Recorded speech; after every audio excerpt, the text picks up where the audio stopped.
vou chegar para um paraense e dizer que o jambu é uma planta alimentícia não convencional?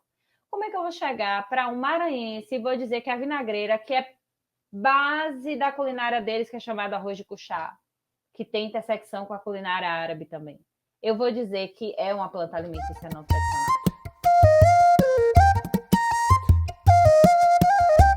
Carlo Petrini tem uma história muito legal que ele fala, que ele defende essa diversidade e conta como que é a valorização da diversidade, da biodiversidade, da diversidade cultural, da diversidade de opinião até, que é o futuro da gastronomia até. Ele como é uma pessoa que defende a parte da alimentação, ele fala como futuro da gastronomia, mas a gente entende no discurso dele que é também o, é o que ele acredita como o futuro para tudo, né? Digo isso porque é um cara que levanta essa bandeira, por exemplo, do slow food, que luta contra essa padronização da alimentação no mundo, né? Então, se essa pessoa, por mais que seja um italiano, ou seja, um europeu e tudo mais, ele também olha e fala, não, pera, é um europeu que está falando, calma, não quero que vocês sejam igual a mim, acho que a gente quer justamente valorizar essa diversidade, é isso que é o lance, é isso que a gente precisa para um fortalecimento do que a gente chama de comer, do que a gente chama de cozinhar, do que a gente chama de cultura culinária, né? Não é profissionalizar, não é profissionalizar no sentido assim de higienista da coisa, sabe? Deixar todo mundo no inox, no Brunoise, na faca de chefe, com doma. Não é isso. Tem muitas outras maneiras de se cozinhar, de se entender aquilo ali. Nem tudo, como eu comentei antes, né? Nem tudo vai para a ficha técnica. Tem muita diversidade de registro, muita diversidade de produção dessa nossa dessas nossas culturas culinárias, né? Sim, você está falando da questão do slow food e tal. Eu fui a semana passada a uma conferência com um teórico da sociologia, né, que eu gosto, que é Hartmut Rosa, que ele tem um livro bacana que chama Aceleração. E aí ele estava falando nessa questão dos slows, né, dos slow food, não sei o que, não sei o que. Ele estava falando porque na prática real, isso não funciona. Funciona para muito pouca gente, né? É um tantinho assim que funciona, né? Na prática, é impossível, né? Mas por que é impossível? Porque a gente vive num choque. Porque enquanto a natureza ela tem um tempo slow, o capitalismo ele é fast, né? Ele é rápido. Então, enquanto a Hartmut fala que enquanto a gente tiver esse problema, que ele vai chamar do problema da aceleração, de dizer o quê? Tem movimento que está indo assim, mas tem movimento que está indo muito rápido. A gente não vai conseguir amadurecer, né? Enquanto sociedade, enquanto ser humano. E ele até deu o exemplo da democracia no Brasil, né? Na política de novo, falando que essa questão da democracia, né? Por que a democracia no Brasil é tão frágil? Porque a democracia ela não pode ser rápida. Para você amadurecer uma democracia leva anos e anos e anos e anos e anos. Não é um problema político, é um problema histórico-social. Então, enquanto a gente não entender também que essa questão da produção de alimento, né, essa questão do consumo, essa questão da diferença, eu gosto mais da palavra diferença do que diversidade. Quando a gente não entender essa questão da diferença, a gente respeitar e a gente botar na cabeça por todas, né, que a dialética marxista é importante, que a síntese ela só vai surgir da tese e da antitese, a gente não vai conseguir avançar em nada, sabe? Então, quando eu coloco política no texto, dizendo, ó, se olha no espelho, se olha no espelho, se olha no espelho, eu tenho essa coisa do espelho muito forte, né? Porque a gente está sempre falando do outro, né? Aqui na Bahia, minha avó falava, macaco não olha pro rabo. Eu acho esse ditado fantástico. E é muito assim mesmo, sabe? Então a gente precisa entender que essa questão dos slow foods, essa questão do que esses ativistas alimentares estão pregando é importante sim, só que ainda é muito inacessível, porque a gente tem esse problema aí, que é essa questão que a Rasmussen Rosa vai falar da dissonância. Enquanto um está indo muito rápido, o outro está indo muito devagar. Aqui no chat ficou uma discussão sobre o termo punk, né? que realmente acho que é muito legal a gente até discutir um pouquinho isso, porque se questiona muito essa ideia, e tem tudo a ver com o que a gente está conversando desde o início aqui, que é esse olhar que a gente pode dar para, como se fala, das diferenças, né? É, os termos fazem muita diferença na hora que a gente escreve, então acho muito legal ressaltar isso também, porque a maneira que você entende a palavra diferença, a palavra diversidade, o porquê escolher uma palavra e não outra, isso tem um peso muito forte quando a gente escreve, quando a gente fala, quando a gente registra também. Então, eu queria ressaltar isso. Eu gostei de saber disso e a gente pode depois até aprofundar um pouco por que diferenças e não diversidade, ou porque em alguns momentos uma palavra e outros momentos outra, né? E ao mesmo jeito, aqui também, o termo punks. Eu vou me permitir colocar aqui o comentário da Nid, que tem um quintal de punks cheio de plantas diferentes e que coloca aqui também, que também está achando chato um pouquinho esse termo punks, porque não é convencional para uma pessoa, mas é super convencional para outras regiões e culturas, né? Porque elas sempre existiram, sempre estiveram ali, fazem parte da alimentação é, básica ali de diversos povos, né?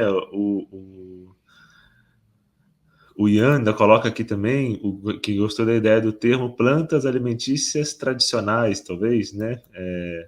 Então, assim, porque elas são tradicionais, elas não são convencionais para um mercado ou para aquilo que a gente falava, para a referência que às vezes é colocada em algum momento da nossa história. Às vezes, por exemplo, num supermercado de uma grande rede da capital de São Paulo, você não vai achar um monte de plantas que estão espalhadas pelo mundo e pelo Brasil afora, ou até mesmo pelo interior de São Paulo, pelo litoral de São Paulo, ou seja, e aí você, por não encontrar numa grande rede de supermercado, a gente vai chamar essa planta de não convencional. Mas calma. Estudar esses termos, o que as palavras significam, o que elas trazem. Quando eu falo que uma planta não é convencional, ou quando ela é tradicional, né, e tudo mais, olha como a palavra interfere também na nossa percepção do que está sendo oferecido ali, né? Eu queria saber a sua opinião sobre isso também. Qual é esse peso que as palavras agregam nos alimentos, ou nos objetos, ou no nosso entendimento de cada uma dessas coisas também?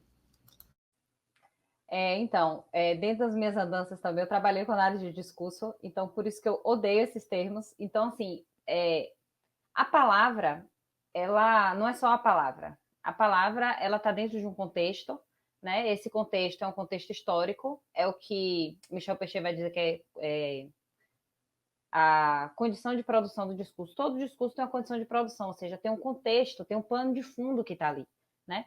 Então, quando a gente fala punk, plantas alimentícias não convencionais, primeiro, quem colocou esse termo, da onde e para quem, né? Quem começou com esse termo punk foi uma nutricionista lá do Rio Grande do Sul.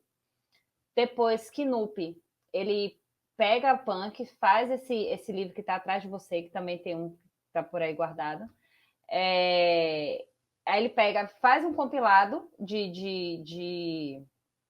Isso, assim, gente, é mal de agrônomo, biólogo, de cientista, né? A gente já está acostumado com a ciência de catálogo, de tirar o contexto das coisas. A gente não está acostumado na ciência que põe o contexto. A gente está acostumado à ciência que retira o contexto. Então, assim, eu não estou apontando ele para Knup, dizer, não, ele queima ele, cancela, né? Não, jamais falaria isso. Mas é o tipo de ciência que ele faz, é onde é o campo científico que ele está inserido, tá? É isso. Então, não é nada pessoal com Knup, nem quer que seja, pelo amor de Deus, não tem nada a ver com isso. Mas é o campo científico que ele está inserido. Então, o que é que acontece? Vem esse termo punk. Eu lembro, olha só como são as coisas. Eu lembro quando surgiu esse livro, eu fazia biologia na época. Isso em 2013, 2000, negócio desse. Fazia biologia na época. Eu trabalhava no herbário da Universidade Federal da Bahia, com identificação de planta. Olha só. Eu lembro que quando saiu, os biólogos, todo mundo, a maioria assim, meio que torceu o bico, os taxonomistas. Punk. Quem começou a usar isso foi a galera da gastronomia. Por quê? Porque aí veio os chefezinhos, metida besta. Vou vender. Então virou carimbo de mercado. Punk hoje é carimbo de mercado. Se você for para restaurante em São Paulo, Você vai ver esses chefes famosíssimos aí, é punk, trabalhando com punk, não sei o que, punk, não sei o que, punk, não sei o que, punk. Então pegou, por quê? Por que pegou? Porque é muito bom no mercado, o mercado se adequou a esse tema, né? Então, a gente está usando muito essa palavra, esse não convencional, e a gente está esquecendo do contexto, né, que ele foi produzido. Porque se você for olhar, o andu, que é um feijão que tem muito aqui na região do Nordeste, né, do interior, está ali colocado como não convencional. O jambu está colocado como não convencional. Como é que eu vou chegar para um paraense e dizer que o jambu é uma planta alimentícia não convencional? Como é que eu vou chegar para um maranhense e vou dizer que a vinagreira, que é base da culinária deles, que é chamado arroz de cuchá, que tem intersecção com a culinária árabe também, eu vou dizer que é uma planta alimentícia não tradicional? Então você tem que ter cuidado quando você cunha certos termos, entendeu?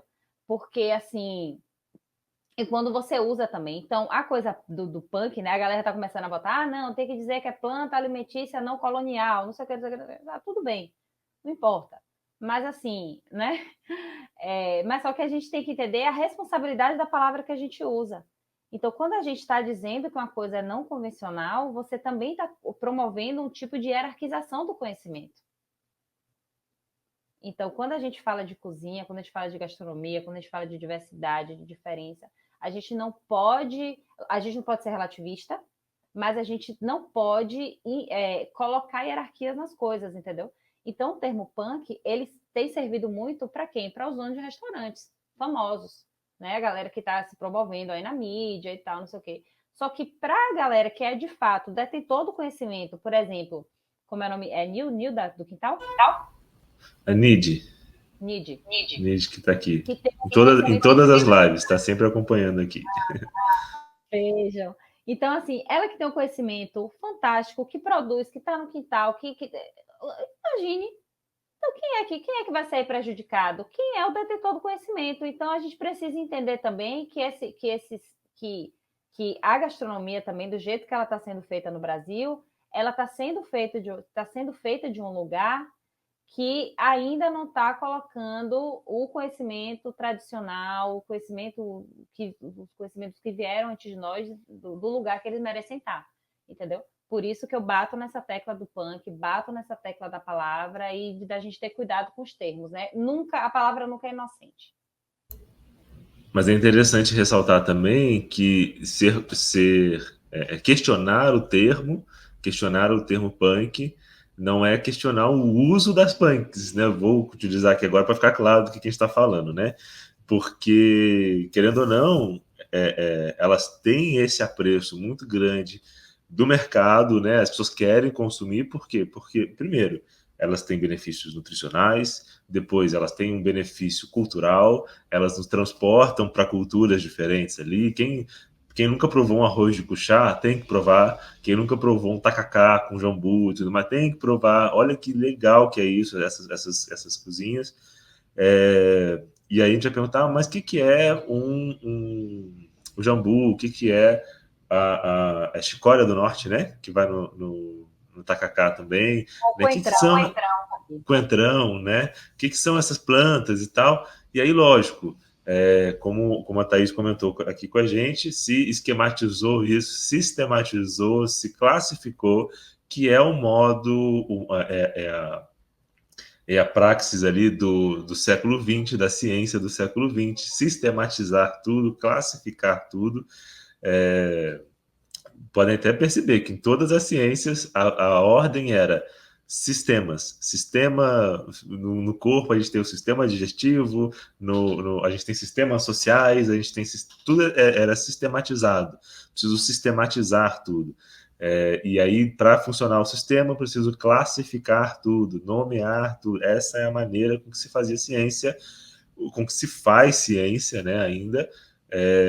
Mas isso também enjaula, diminui a pequena muitos desses saberes, e que as plantas são muito maiores do que essa jaula que a gente consegue colocar elas, e o uso que a gente dá para elas, o saber culinário, a percepção de cada um para essas plantas e para as combinações e relações entre elas é tão gigante, é tão complexo, que colocar isso dentro de um de uma tabelinha é diminuir. E colocar sob o termo punk é diminuir muito. Então, por isso que nos incomoda tanto, né? Mas utilizar essas plantas nos agrada, né? Nos interessa Não, bastante, bastante, né? bastante. Demais.